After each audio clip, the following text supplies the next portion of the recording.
Minibar-Geständnisse aus Zimmer 101. Carsten K. Rath im Gespräch mit Norden. Hello everybody. I brought you somebody who is a very special person in the world of fashion, in the world of design, in the world of beauty. Somebody who works for and with a studio in Hong Kong and in London. It's the Conran design studio. And I understand, Tina, that you started in 1997. It's a long time ago, I know. And you already joined the board of directors in 2016. Tina Norden is here. Tina is from Hamburg. However, we have decided to speak English because Tina studied in England and she's been instrumental in bringing Conran into Asia. You set up the offices in Hong Kong and you grew the business tremendously to such an extent that I understand that 2 years ago you became partner and you bought together with others the company. That's right, yeah. The company goes back about 35 or so years, 40 years probably by now. So Terence set it up and very much instilled it with his own design philosophy. But Sir Terence is Sir Terence Conran. Sir Terence Conran, that's right, exactly, yes. TOC as we call him. So, and it was always about design for the people. And I think that's something we still very much believe in. And I think that's why hospitality is such a big part of what we do, because hospitality is designed for people, really. And Conran and Partners have been going ever since, really, in different kind of guises. And Hong Kong has been a big part of our story for the last 6 years. I remember when I was a young man, I worked in London. And Sir Terence was then setting up huge restaurants. Yeah. Everybody said, how can this work? Yeah. Paulinus was one of the first one. Yeah. And he started, 35 years ago?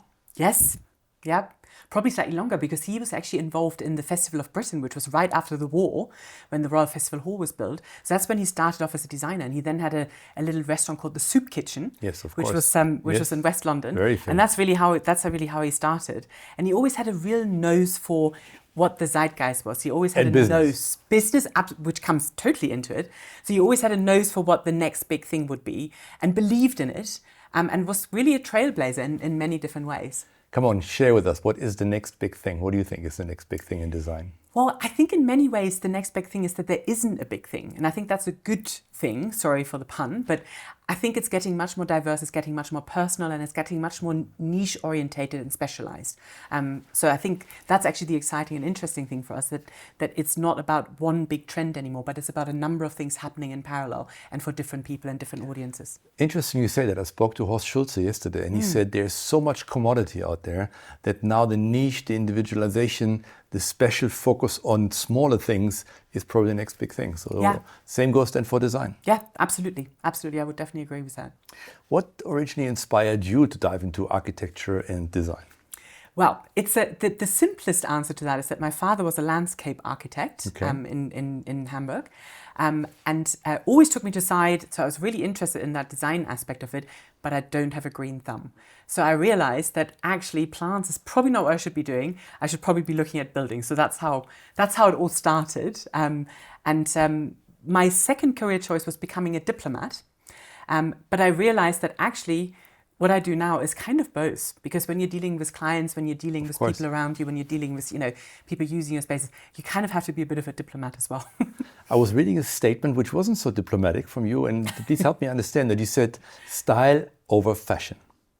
Yes. I very much believe in that, because I think fashion is one of those things. I love fashion, and fashion works very well when you're talking about a skirt or whatever it is. But architecture and interiors is a big investment for our clients. So I think if we aim too much towards fashion, it becomes obsolete very quickly. So I think it's for us, it's about creating a style that has more strengths than fashion and can survive fashion and can just become its own kind of statement, its own thing. And as a result of that, can survive much longer.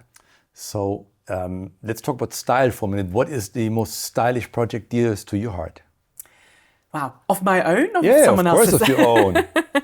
Well, usually for us as designers, it's always the last one we've done because obviously that's the latest one to us. But there's definitely some projects that are closer to my heart. So, for example, one of them is a project we did in Prague, which is the Hotel Maximilian. And it was for a family-owned business. They have 3 hotels.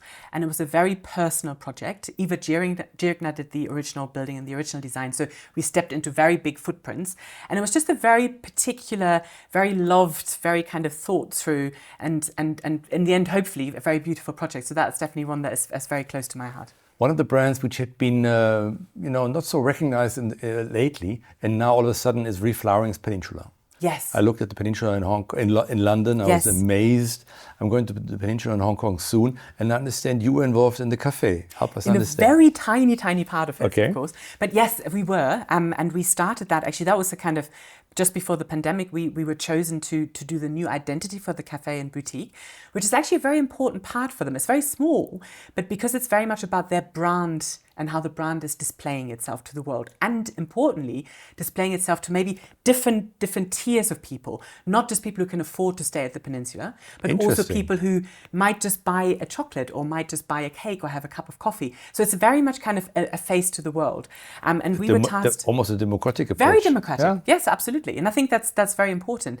And so we were tasked to come up with a new identity for this, and we developed that together with the Peninsula team, and then applied it to 2 sites, Hong Kong and London, but we also did a design guide. So other designers can now take it and apply it to different places around the world. So it was a real challenge for us as designers, but we loved it.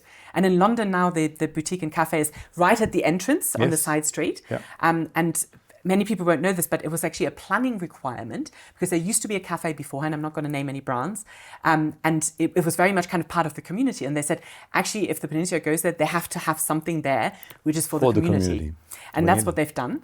And even though it's tiny, the footprint is smaller than this room, it's actually the first thing people see when they come into the hotel. And lots of people have commented on the cafe, even though in the realm of the whole hotel, it's virtually nothing. We talked about Sir Terence for a minute. Apart from him, who were the people who mostly influenced you positively in your career?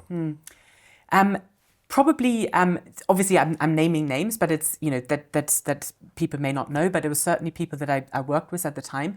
Richard Doon was the managing director at the time, and he very much influenced me in terms of being very, very particular, being very design focused, being very thorough.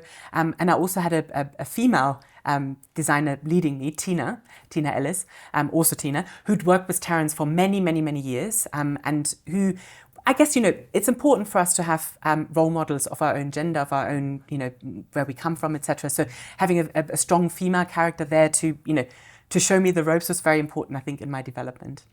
Let's dig a little deeper into, the philosophy of you and yourself and the design. What role do art or creativity play in human existence per se? What do you think? How important is that? I mean, for me, I would love to say, and I do believe that it's huge and it's really, really important. I think when you look back at science, there's so much proof that, art, the environment, etc., can really influence how people feel and how they behave, etc. So I do believe it's absolutely fundamental. And I think putting ourselves into an environment, a museum, or going to see, art, or going to see, theatre, it's a profound experience. It's something that we as human beings can bond, but we can also, it's something that goes deeper inside of us, and that I think unlocks things that maybe we're not so conscious about.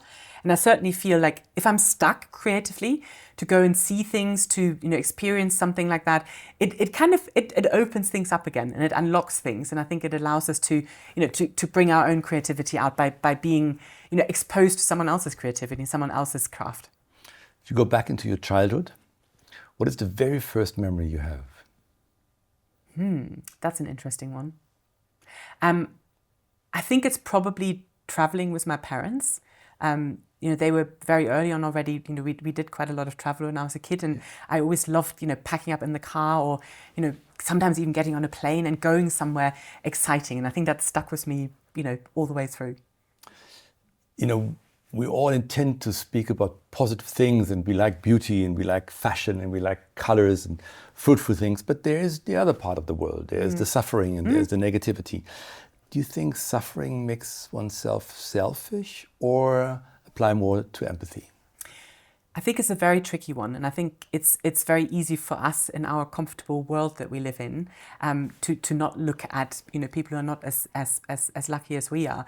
But I think it's so important to remind ourselves that not everybody has the luxuries that we have. And it's not that we're rich, but has the luxuries. And I think just thinking about exposing yourself to all of the world and not just the part that we feel comfortable with, and making ourselves feeling very uncomfortable is a really good thing, I think. Yeah, twice a year I go and starve myself, not to death, but I don't eat for 10 days. Ah, yes. And it not only cleans the body, but it cleans the mind. The first 3 days are awful, and the next 7 days are terrible for my colleagues because I burst so much creativity, and they get so many mails that all of a sudden it's luxury corrupt primarily, or it craves. What do you think? I think there's so many definitions of luxury now, and how that is applied really makes a big difference in that. I think there are some amazing schemes out there where hotels are placed on islands and they protect the islands. They're super expensive to go to, but they do something positive for their surroundings. And I think where luxury can be a positive is when it actually does something for its wider environment and not just for its own little kind of ecosystem. And I think that's what we need to remind ourselves of. It creates workplaces, it creates a focal point, it creates income for different areas. So I think that's where luxury can also be a positive thing. It's great talking to you. I've been working with other designers, and myself at a hotel company where I worked with a Dutch hotel designer. And it's great to see that you are very open-minded. You are also kind at heart. It's very different to those who want to apply their standards and their creativity to others. I'm glad you don't do that. I have a few rapid questions. Are you a dog or a cat person? Dog. Okay. What's his name or her name? Unfortunately, I don't have one, but I grew up with one called Sancho. Okay, Sancho. Do you prefer a year without internet or without travel? Oh, without internet. You read classic books or modern bestsellers? I read mostly non-fiction. And usually kind of people that interest me and fascinate me. So like biographies? Yes, I read a lot of biographies, yes. And yourself, do you prefer the city life or the countryside? This is a tricky one. I love living in the city, but I grew up in the countryside, so I think I have a foot in both. For both. Now, obviously art is very important to an interior designer.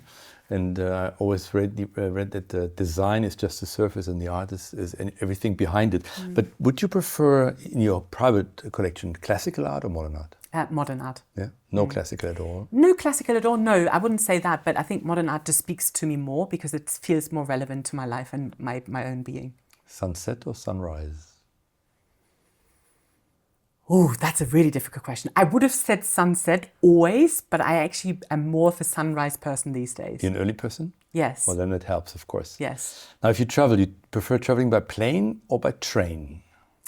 Actually, if I could, by train, because I really enjoy the connection to, the countryside and everything that you see outside of that. But obviously, when you're talking distances, plane is preferable. Last one, what's your favorite hotel? That's a really difficult question. And I've been mulling that one over. And I probably have to say there's a tiny, tiny little place called Desert Hot Springs, which has an old motel that is now a 12-room hotel. And it's absolute heaven on earth, and it's the escape from everything. What does it make heaven on earth? I think just the fact that it strips everything down to the bare minimum and just gives you what you need in that moment to feel good. It's got hot springs, and it's got peace and quiet, and it's got beautiful sunshine, and that's kind of all you need once in a while. Tina, been great talking to you. Thanks for your time. Thank you very much. Thank you for having me. Thank you. Thank you.